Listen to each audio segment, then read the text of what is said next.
Very good morning to all students. First of all, welcome to all students in our online classes. सभी students exam से free हो गए.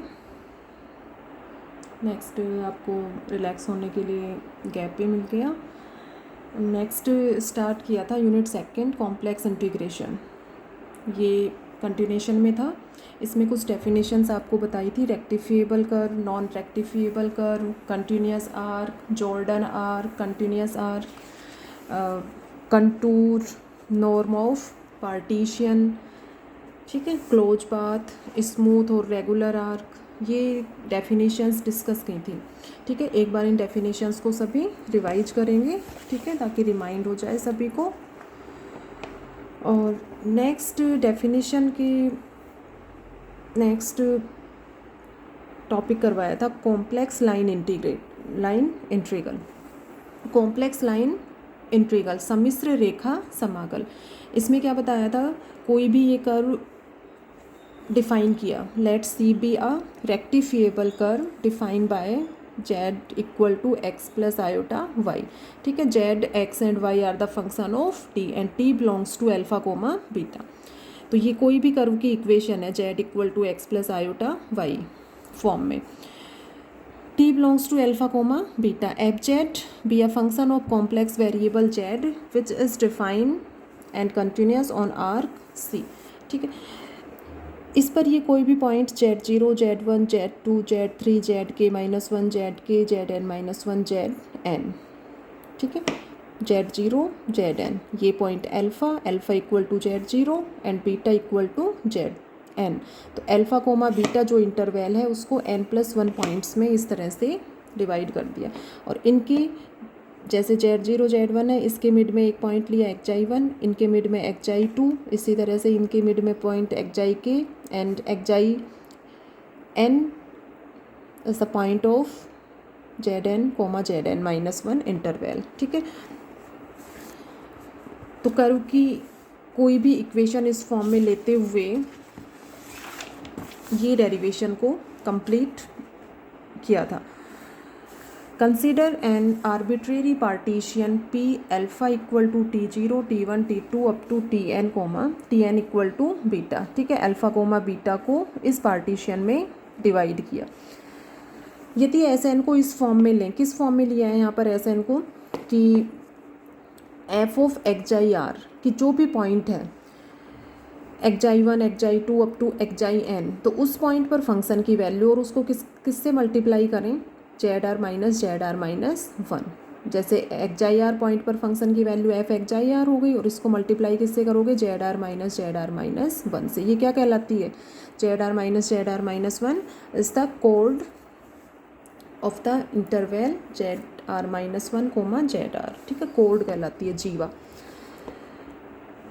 और summation ले लिया. समेशन का मीन्स क्या है, r equal to 1 to n put करोगे तो ये इस फॉर्म में आएगा कि xi1 पर फंक्शन की वैल्यू और इसको मल्टीप्लाई किससे किया, z1 माइनस z0 से. इस पर फंक्शन की value f xi2, z2 minus z1 से मल्टीप्लाई करो, प्लस इस पर फंक्शन की वैल्यू f xi3 और मल्टीप्लाई किससे करोगे, z3 माइनस z2 से. ठीक है, तो इस तरह से ये टर्म जो है अपना इक्वेशन नंबर फर्स्ट इस फॉर्म में प्रेजेंट हो जाएगी. xi(r) arbitrary constant, xi(r) is arbitrary constant lies between zr minus 1 comma zr where r equal to 1 to n. अब यहाँ पर क्या कह रहे हो कि if the sum Sn tends to a unique finite limit i, capital I, as n tends to infinite, कि limit n tends to infinite Sn, यदि इसमें limit n tends to infinite लो, तब ये वैल्यू कोई भी unique finite limit, suppose capital I, इसके equal है और norm of p tends to 0, then we say that f Z is the integral from alpha to beta along the curve c. तब function f Z को integrate किया जा सकता है किसी भी कर्व c के अकॉर्डिंग. ठीक है, तो मीन्स क्या हुआ, limit n tends to infinite Sn equal to unique और finite limit, then the function f Z is integrable over the curve c. ठीक है, कि इसका यूनिक वैल्यू फाइंड आउट होती है इसकी, इस टर्म की। इसी को norm of P tends to 0 के फॉर्म में भी रिप्रेजेंट कर सकते हो। तो इस केस में क्या कहोगे कि फंक्शन एफ जेड जो है वो इंटीग्रेबल है अल्फ़ा टू बीटा या करू सी लिखो या alpha to beta, integration of alpha to beta F Z D Z, एक ही बात है। F Z is integrable from alpha to beta along the curve C and we take limit N tends to infinite S N equal to I equal to integration of C F Z D Z. ठीक है, integration C F Z D Z equal to ये हो जाएगा यहाँ से limit N tends to infinite S N equal to I equal to क्या लिया है ये, तो इसकी वैल्यू पुट कर दिया। तो integration C F Z D Z equal to summation R equal to 1 to n F of X I R into Z R minus one. Equation number second. Also integration of C f z dz is called a complex line integral or simple line integral of f z along the curve C or definite integral of f z from alpha to beta। तो इसी को integration C F Z D Z ये क्या कहलाता है, complex line integral, simply line integral of f z along the curve C और definite integral of f z from alpha to beta. तो इसे डिफरेंट फॉर्म्स में इस तरह से रिप्रेजेंट कर सकते हो। तो ये आप लोगों को डिस्कस कर लिया था। ठीक है, नेक्स्ट इसी पर बेस्ड एग्जांपल्स सॉल्व करेंगे कि कॉम्प्लेक्स लाइन इंटीग्रेशन की डेफिनेशन यूज करते हुए किसी भी इंटीग्रल की वैल्यू फाइंड आउट करना। जैसे देखो नेक्स्ट अपना इसी पर बेस्ड एग्जांपल है ये, use the definition of an integral as the limit of a sum, evaluate the following integrals, integration c dz, definition of an integral कि कॉम्प्लेक्स इंटीग्रल की जो डेफिनेशन है उसको यूज करते हुए किस किस की वैल्यू फाइंड आउट करनी है। फर्स्ट पार्ट ये है, सेकंड ये है, थर्ड ये है। ठीक है, integration C mod of D z, integration of C Z D z, integration of C D z. C is any rectifiable arc joining the points A and B. ठीक है, अल्फा और beta की जगह यहाँ ए और बी ली है कि सी कोई भी रेक्टिफिएबल आर्क है, किन पॉइंट्स को ज्वाइन कर रही है, ए और बी को। ठीक है, तो alpha A equal to T zero and B equal to T N. देखो कैसे इनको सॉल्व करोगे। सबसे फर्स्ट पार्ट को सॉल्व करेंगे by definition of complex line integral, integration of C F Z D Z equal to, ये अपना derivation के अकॉर्डिंग फाइंड आउट हुआ था, summation R equal to 1 to n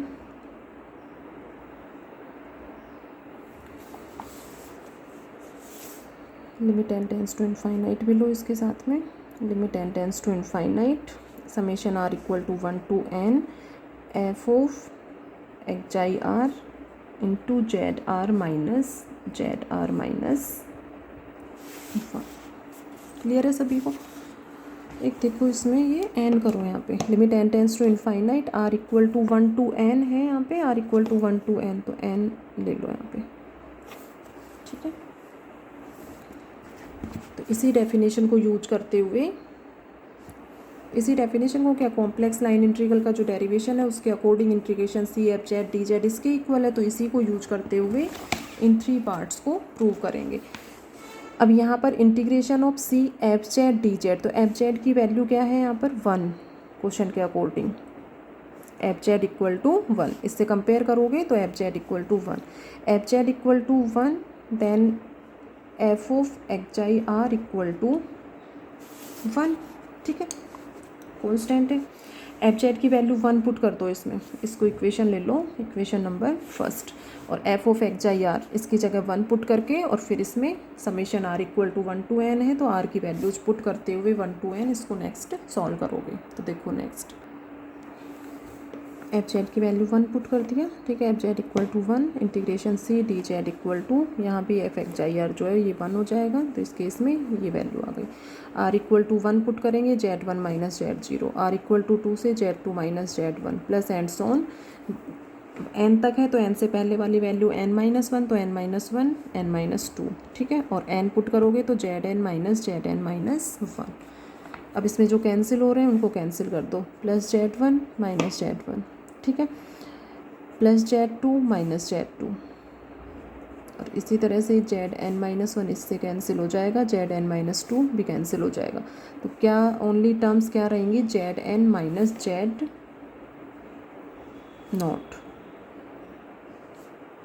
limit n tends to infinite, limit n tends to infinite as it is Zn b और Z0 point जो है वो a, ये n से इंडिपेंडेंट है, मीन्स ये किसके इक्वल होगा, b - a, ठीक है। तो means it implies integration of c, वही जैसे Z0 Z1 Z2 up to Zn, तो इसमें अपना a और b पॉइंट्स दिया हुआ है, c is any rectifiable arc joining the points a and b। जैसे ये कोई भी कर्व ले रहे हो तो ये a पॉइंट और ये b पॉइंट, तो ये Z0 हो गया और ये Zn, तो Zn की जगह b पुट कर दिया और Z0 की जगह a पुट कर दिया। Integration of c dz equal to b - a, ठीक है। तो ये अपना फर्स्ट पार्ट जो है वो कंप्लीट हो गया। नेक्स्ट इसी तरह से सेकंड पार्ट को सॉल्व करेंगे। उसमें क्या है, integration of C mod of D Z है, ठीक है। एफ जेड की वैल्यू 1 है तो एफ एक्स आई आर भी 1 हो जाएगा, ठीक है। यहाँ पर मोड डी जेड आएगा, ठीक है, यहाँ पर मोड वैल्यू आएगी। तो नेक्स्ट उसको सॉल्व करो। नेक्स्ट सेकंड पार्ट में integration of C mod of D Z, ये फाइंड आउट करना है, ठीक है। तो एफ जेड 1 हो गया तो एफ एक्स आई आर ये 1 हो जाएगा, इसकी जगह 1 पुट कर दोगे, ये भी 1 हो जाएगा, ठीक है। यहाँ मोड डी जेड है तो ये टर्म भी मोड ऑफ डी जेड हो जाएगा, ठीक है। मोड ऑफ डी जेड तो mod of Z R minus 1, वही R equal to 1 2 up to n put करोगे तो ये आ जाएगा अपना, ठीक है। मोड में आएंगी ये वैल्यूज़, ये विदाउट मोड थी फर्स्ट पार्ट में, इसमें मोड में आएगी। अब ये जो है मोड ऑफ Z1 - Z0, ये क्या बताया था आप लोगों को, मोड ऑफ ZR - 1, ये जो है ये क्या कहलाती है, कोल्ड ZR - 1 ZR, वो ये जो ये कर्व है तो इसमें ये जो पॉइंट है इनको स्ट्रेट लाइन से यदि मिलाते हैं तो वो कोड अपना कहलाएगा, ठीक है, वो कोड हो जाएगा। और ये कर्व जो है थोड़ा सा इस फॉर्म में है तो ये आर्क के फॉर्म में होता है ये, और स्ट्रेट लाइन के अकॉर्डिंग आ रहा है अपना, then we say that code जो भी है, code Z0 Z1, code Z1 Z2, code ZR - 1 ZR, ठीक है। तो ये अपनी क्या हो गया, कोड Z0 Z1, ये code Z1 Z2, code Zn - 1 Zn, ठीक है। लिमिट को एज इट इज रहने दो। अब लिमिट में यदि कोड लेते हैं तो ये तो रफली बता रहे हैं, एक पॉइंट और यहाँ पर ध्यान रखना है, limit n tends to infinite mod of Z1 - Z0 कि जो भी कोड है यदि उसमें लिमिट यदि अप्लाई करें, limit n tends to infinite लें तो वो किस में चेंज हो जाती है, अपनी चाप में, आर्क Z0 Z1, ठीक है। तो कोई भी कोड है अपना तो उसमें limit n tends to infinite के केस में आर्क में अपना चेंज हो जाएगा, ठीक है। तो अब इसको 2 फॉर्म्स में रिप्रेजेंट करोगे तो ये पॉइंट जो है वो ध्यान रखना है। तो ये तो कोड कहलाती है, और यदि इसमें limit n tends to infinite ले लें तो ये क्या हो जाएगा, आर्क ZR - 1 ZR। क्लियर है सभी को। तो 2 चीज़ें ध्यान रखनी है कि ये तो अपना कोड कहलाता है, और इसमें यदि limit n tends to infinite के केस में डिफाइन करें किसी भी कोड को तो वो आर्क बन जाता है। मेनली क्या है कि वो इस फिर आर्क ये जो कर्व है उसके अकॉर्डिंग डिफाइन होगा। ये हो गया कोड Z0 Z1 कोड, और ये कोड। अब limit n tends to infinite को इनके सबके साथ अप्लाई करो। तो limit n tends to infinite कोड, कोई भी कोड है उसमें यदि limit n tends to infinite के केस में यदि उसको डिफाइन करें देन ये आर्क Z0 Z1 के इक्वल हो जाएगा। इसमें ये हो जाएगा arc Z1 Z2 plus arc Zn - 1 Zn, ये सभी आर्क मिलकर किसको डिफाइन करेंगी? Length of curve C. Curve C बन जाएगा अपना। जैसे ये छोटे छोटे आर्क्स हैं, ये सभी मिलकर curve C, length of curve C. ठीक है, तो मेनली ये क्या हो गया? Length of curve C. तो means integration of C mod of D Z equal to length of curve C. चाप या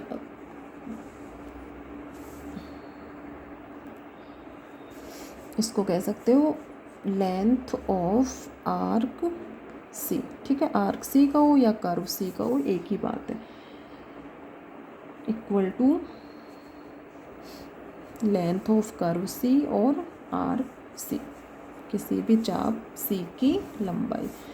तो ये अपना इसका सॉल्यूशन हो गया।